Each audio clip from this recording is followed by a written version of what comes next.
All right.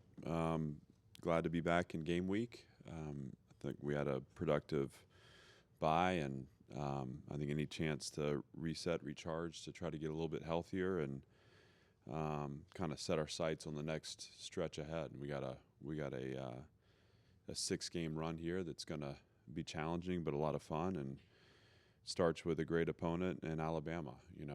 Anytime you can welcome a number one ranked team into your home stadium, again, you face a great challenge, but with a great challenge is a great opportunity, and a chance for us to measure ourselves against the best in the league. Have a ton of respect for Kalen DeBoer, a guy that I go back with to my South Dakota days.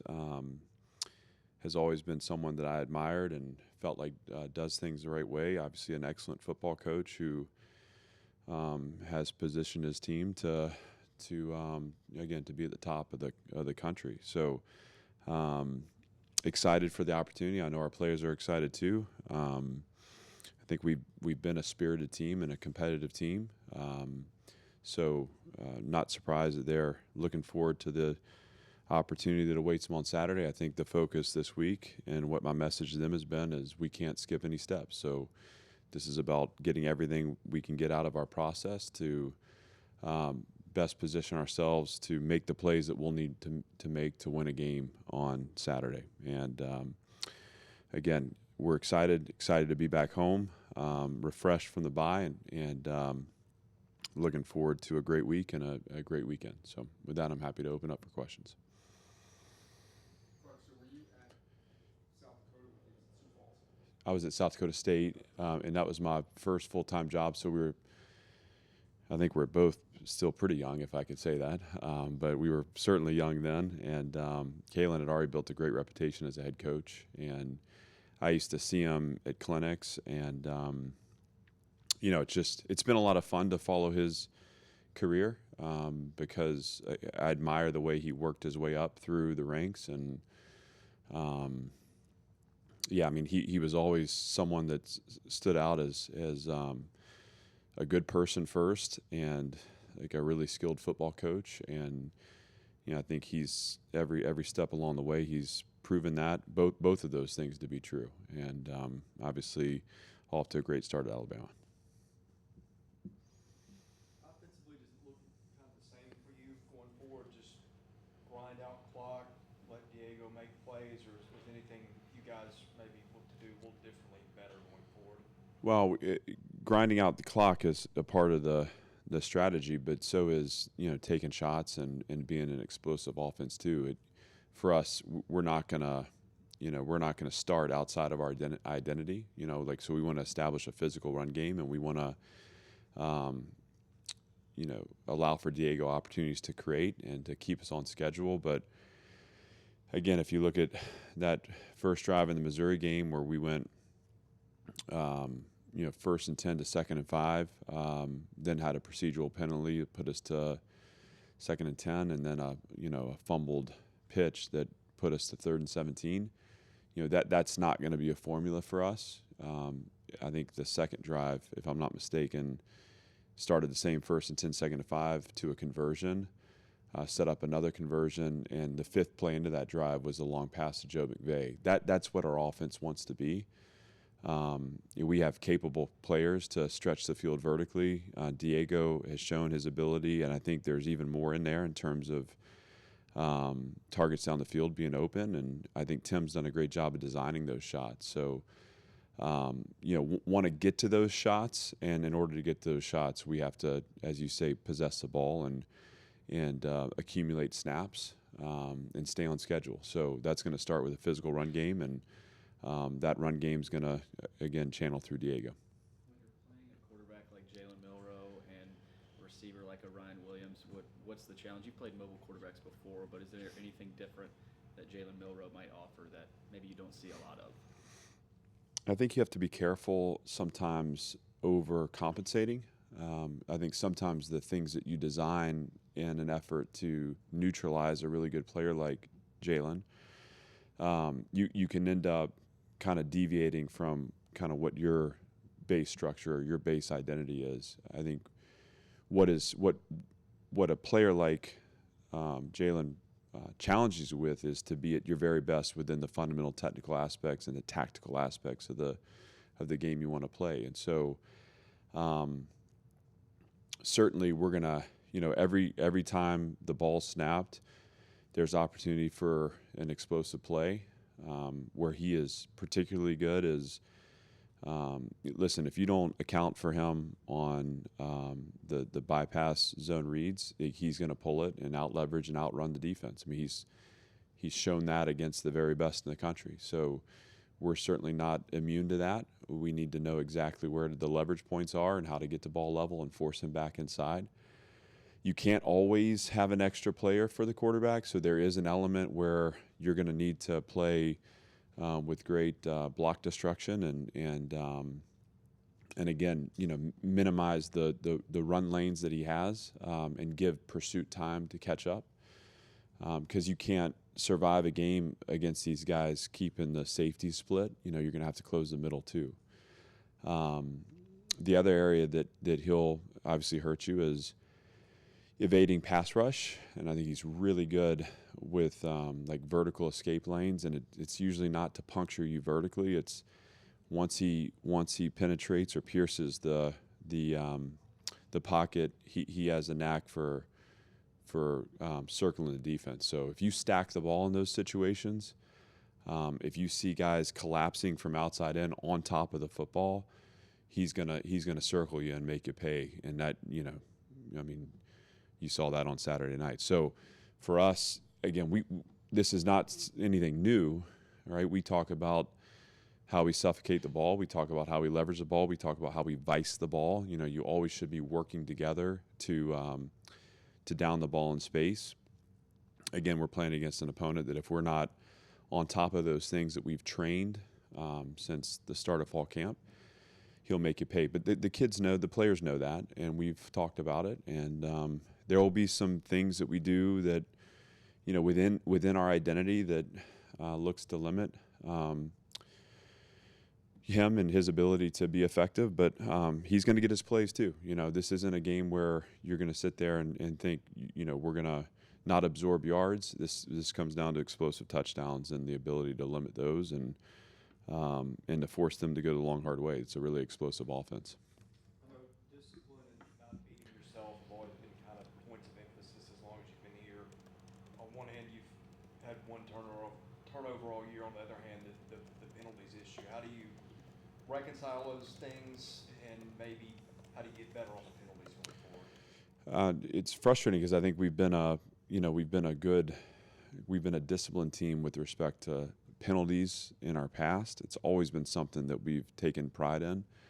Obviously, we've not always protected the ball like we have this season, and so we've spent a lot of time through the bye week talking about the need to clean up penalties. We have officials at every practice, and we've made sure that we're coaching and there's alignment within our coaching staff, what the messages are in the position rooms, and with our captains, what the messages are in the locker room about the need to play penalty free. We're going to harp on that in our process, but those problems aren't solved on game day. They're solved in creating the understanding and really coaching through some of the fundamental technical aspects. We had a few holding penalties today in one-on-ones defensively. Like, that's not okay. So we point those things out. We talk about where those issues come up, why they come up, what the player's experiencing. We try to coach them through and define the ways to be more effective within the rules of the game. And on Saturday, it's going to be about defaulting to your training, and look, we're not going to play a perfect game. And again, you're not solving those problems on Saturday by yelling and screaming. It's going to be about referring back to the messages that we carried and the way we trained in practice to redirect quickly and focus on the next snap. What we can't have are the undisciplined penalties where we're, getting called for unsportsmanlike conducts and late hits and those kind of things. That has to be eliminated. And, we're not we're not fully supportive and aligned on the mission when we do those things, when we play that way. And so, again, I expect those to be gone. I think the normal effort penalties that show up will be there. Hopefully we've done a great job coaching and messaging and demonstrating the fundamental technical ways we can improve that. And so we see a cleaner game on Saturday. How is your injury situation coming off the bye? It's good, not perfect, but it's not gonna be this, kind of heading through the middle of the season. I think on the whole, we're returning to a level of health that's exciting. We'll have the full report tomorrow, but most of the guys are folded back into practice now and available, other than the long-term injury guys. No one added to that list last week, which is always a plus. And certainly again getting guys back, which will help us against a really good team. What did you make of the way the team approached the bye and kind of your emphasis points beyond penalties throughout the week? Really, the emphasis points was just kind of unpacking, the season to this point where we, like, I'm never going to take for granted the fact that I have a team now that loves to compete. Through 3 years, I've not always gotten in front of a group of guys where, 100% we're aligned in that respect, just that competitive mentality, that competitive mindset, and I celebrate that. I'm never going to take that for granted. But we do have a strategy here, and the players understand that strategy, and we have to play within it. And so demonstrating to them, independent of the penalties, where we can, control the game offensively, where we can create opportunities for our offense on defense by turning the ball over, where we can limit points defensively and specifically explosive touchdowns, and where we can win field position on special teams. That has to be captured in our training every day, that identity, that strategy, right? And when we play that way, we're going to have opportunities to celebrate in the locker room after the game. Why? Because we have the spirit, the competitive spirit, and the energy and the belief. And so we have to play smarter, and smart teams win. But and look, there'll be games where, it's not like we're going to line up and win every matchup. That's okay too. These guys understand that. It's a team game, 11 guys on the same page, executing the call, playing with the competitive spirit we have. We've proven the resilience to fight back and the resolve to fight back. The message during the bye week is, let's now take the next step and play a smart, clean game and play to our strategy.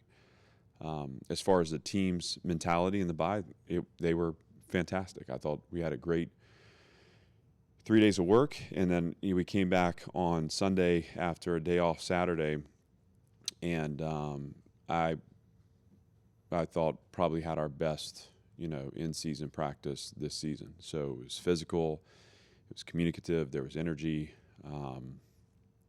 it was sustained, and we were, that was a heavier load than a typical Sunday because of the bye. So it was an extra Alabama day.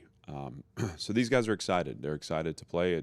It's fun for me to be around them because, again, they carry that energy that you want your team to have. And it's, every opportunity we get out there, we don't get back. Let's go be really proud of the way we play. And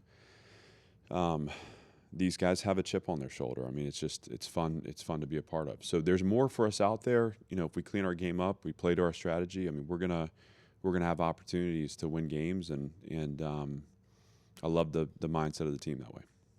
Ryan Williams made two pretty freakish moves on that game-winning touchdown. How do you train a defense to prepare for a guy that can throw things at you that maybe you've never seen? It reminded me of some of the work I used to do in the flat when they would throw me the ball, Chris. He's got some of the best balance and body control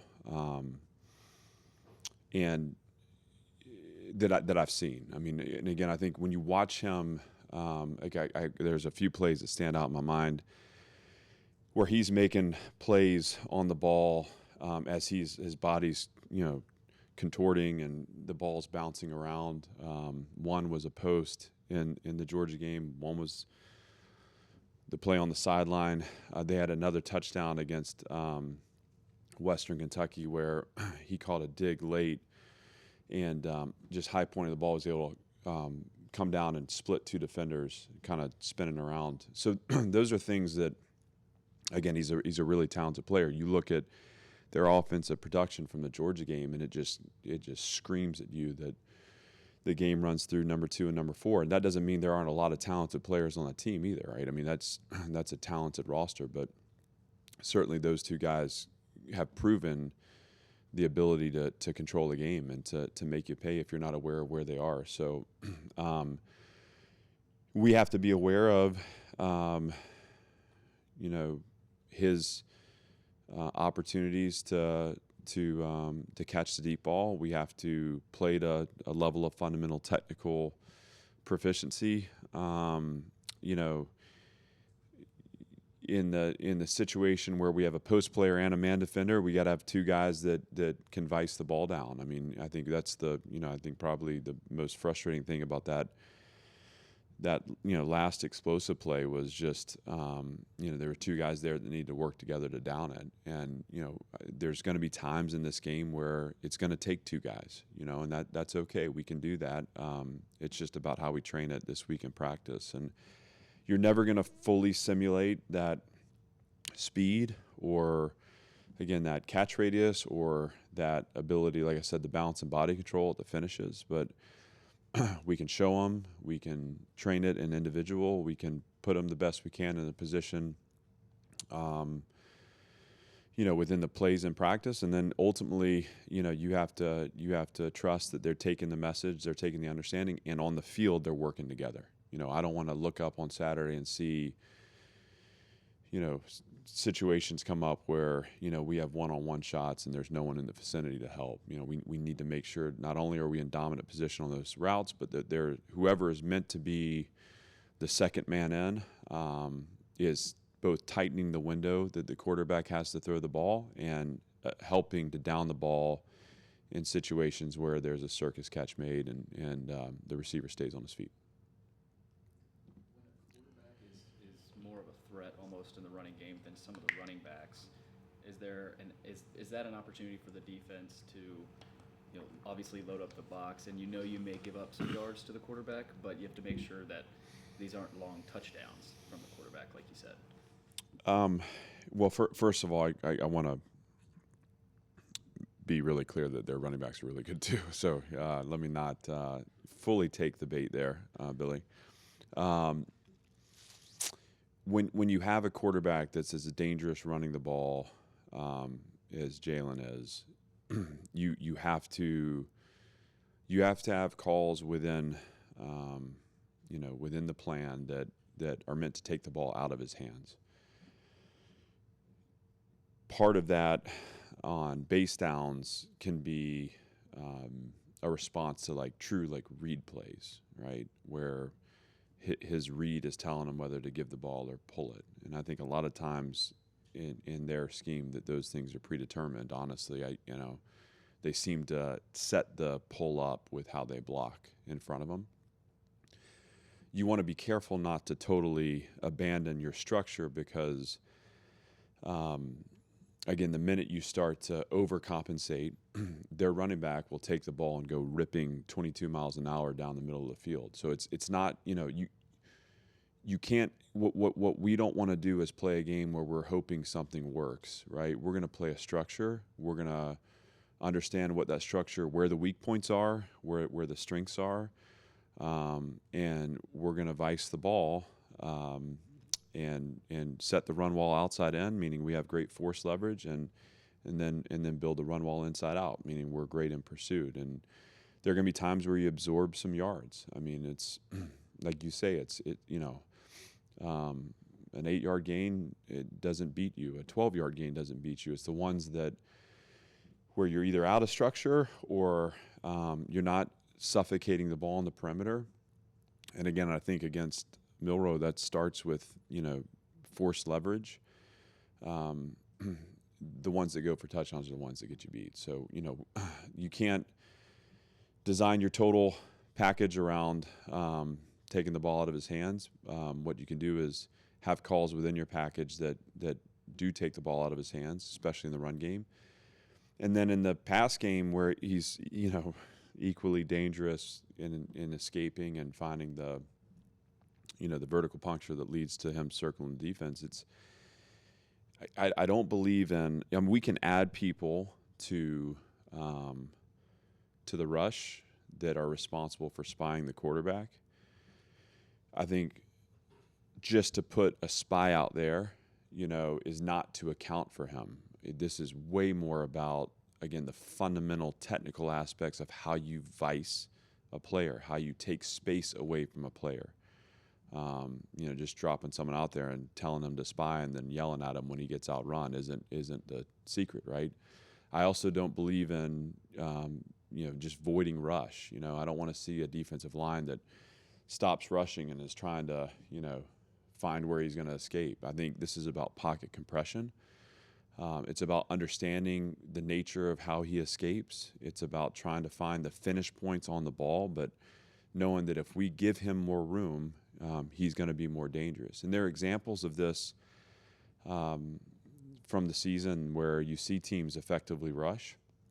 And again, when he does get a breakout, which he will, it's about how we leverage the ball down the field. And again, that means we have trust. That means we understand how the vice is set up and who's the force player and who's the inside-out, chase the cheek player. And those are the things that help you limit their ability to be explosive, and particularly explosive touchdowns.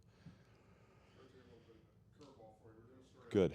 Ball boys in college football, and specifically how there'll be two ball boys from the other team on your sideline and vice versa. When you're on the sideline throughout your career, do you notice that there's two dudes with a different colored shirt on, and have you ever interacted with them, or do you notice that during a game? You notice it, and on the whole, there's those guys are pros in the way they work. They do their job, and it's one of those. It's one of those things that may not always make sense, but it's just how we do business. There's been a couple times where you get a chippy ball boy that can create a little bit of angst,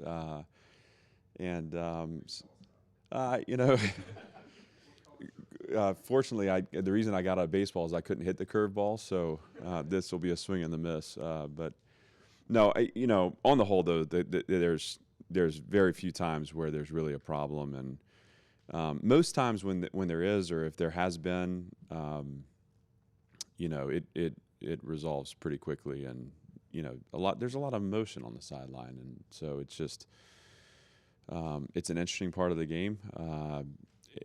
Something that certainly you notice, but seldom something that impacts anything that goes on our sideline. You bet. Circling back to the injury situation, what has Robert Steiner's philosophy kind of done for this team in staying this healthy up to this point? Well, I think he's helped build a culture of toughness, first of all, where these guys,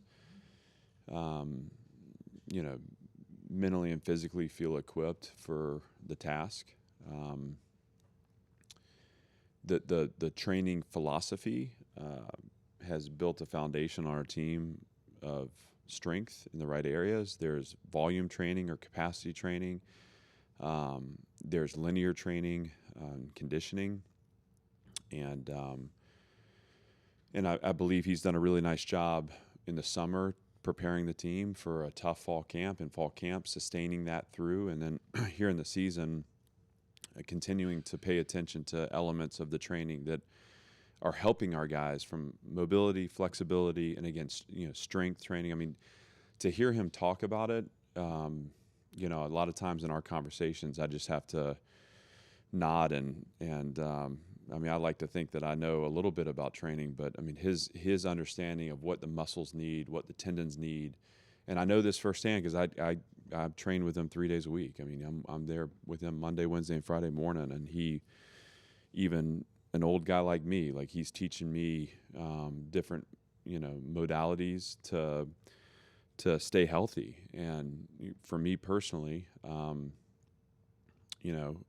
I feel as good as I've ever felt, and I can run around on the field for practice. I can, sustain energy through the day, and a lot of that has to do with how he helps me both from a mobility, flexibility, and strength training. So it's the same for our team.